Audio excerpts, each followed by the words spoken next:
Welcome back to my mini vlog. तर असं म्हणतात लहान मुलांसोबत बोलताना ना खूप काळजीपूर्वक बोलावं. त्यांना कोणतेही प्रॉमिसेस देताना ते सुद्धा काळजीपूर्वक द्यावे. कारण मुलं जे असतात ना तर ते बऱ्याच गोष्टी लक्षात ठेवतात. आपण बोलून विसरून जातो पण त्यांच्याबरोबर सगळं लक्षात असतं. तर असं मी का म्हणते ते तुम्हाला सांगते. स्कूल चालू असताना मी प्रज्ञाला नेहमी म्हणायची की इतर दिवशी मी माझ्या आवडीचा हेल्दी नाश्ता तुला देईन आणि तू चांगली आठवडाभर स्टडी केलीस तर सॅटर्डे संडेला मी तुझ्या आवडीचा नाश्ता बनवेन. तर त्याला आज खायचा होता पास्ता. तर मी म्हटलं की नाही, स्कूल चालू झालं ना की छान स्टडी केलीस की तुला मी पास्ता देईन बनवून. तर त्याचं म्हणणं असं होतं, जरी वेकेशन चालू असलं तरीसुद्धा तू माझ्याकडून स्टडी थोडीफार का असेना करून घेतेस.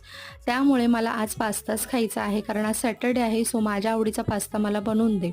सो फायनली मला ना त्याला त्याची ही गोष्ट मानावी लागली कारण जरी वेकेशन असलं तरीसुद्धा मी थोडीफार स्टडी त्याची घेत आहे. तर तुमच्यासोबत सुद्धा असं होतं का कधी-कधी?